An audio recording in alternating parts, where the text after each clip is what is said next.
And now for a Next News special report. In a nation divided, one man's conviction has ignited a firestorm of support. Donald Trump, mere days after being found guilty on 34 felony counts, has raised a jaw-dropping $200 million from devoted followers.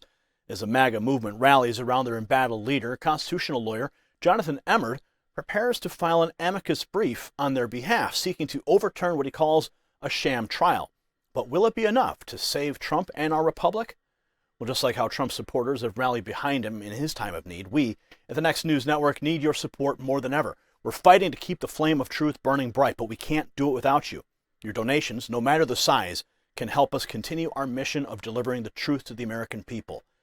Just as Trump's campaign has been fueled by small dollar donations, your contribution can make a big difference here. Visit the links below to donate and help us keep fighting the good fight. Together, we can preserve the legacy of truth and freedom.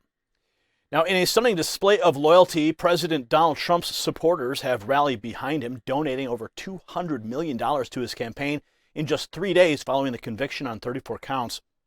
The unprecedented surge in contributions, comprising both small dollar donations and large contributions from high-profile supporters like Miriam Adelson, showcases the unwavering dedication of the MAGA movement. Eric Trump, the president's son, speaking on Fox News Sunday Morning Futures, revealed the staggering figure, stating that small dollar donations alone accounted for over $70 million. He says these Americans are pissed off and they're coming out of the woodwork. Watch. So what have you seen in the way of money raising? I spoke with President Trump yesterday. He said it's nearly $200 million. That is astounding. Is that number correct? Where does that number come from? Well, this might be a little inside information, but as I was leaving my house about 37 seconds ago, I asked my wife, what are we up to now? And she said, just in terms of small dollar, we're well over $70 million. This is $21 donations, $43 donations, right? Small dollar donations. If you add the large dollar donations to it, you're over $200 million, but you're over $70 million. And by the way, Maria, wow. 30% of those people have never been seen before by a political party, right? I mean, these are Americans who are pissed off.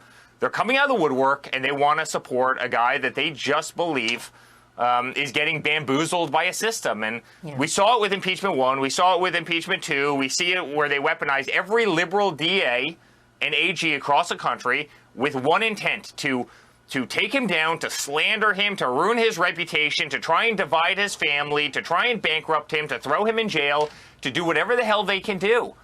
And America sees through it. They know exactly what's going on. Al Capone had one count, one felony count. Wow. Donald Trump has 34, over $130,000 8 years ago. A case that everybody dropped, a case that no one would pick up, and something that was completely legal. The conviction, which many Trump supporters view as politically motivated attack, has only served to galvanize his base. The free flow of donations to the campaign underscores the belief among many Americans that the former president is a victim of a biased justice system. So as the MAGA movement rallies around Trump, constitutional lawyer and U.S. Senate candidate Jonathan Emord has emerged as a key figure in the fight to overturn the election.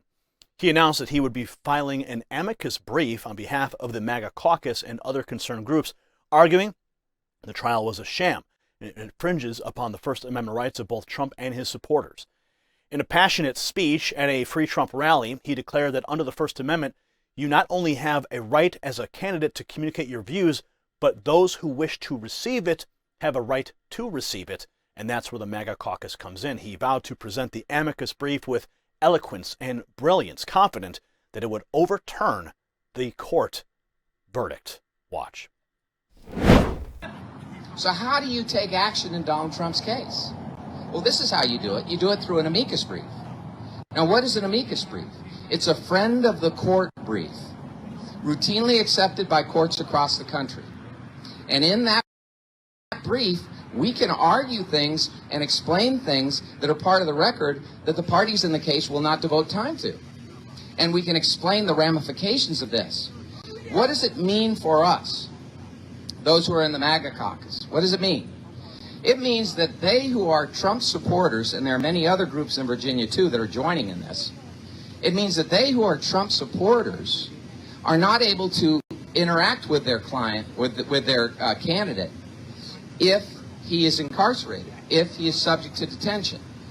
And the restrictions that have already taken place with this sham trial have denied them that right too. Why is it a right?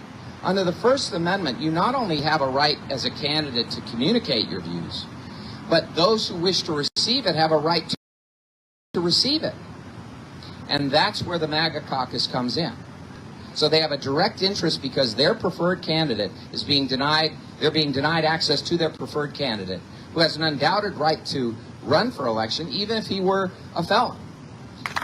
We are going to present that amicus brief, and we are going to argue, and we are going to argue as many have with amici in the past. We're going to do it eloquently. We're going to do it with brilliance, and we are going to convince them.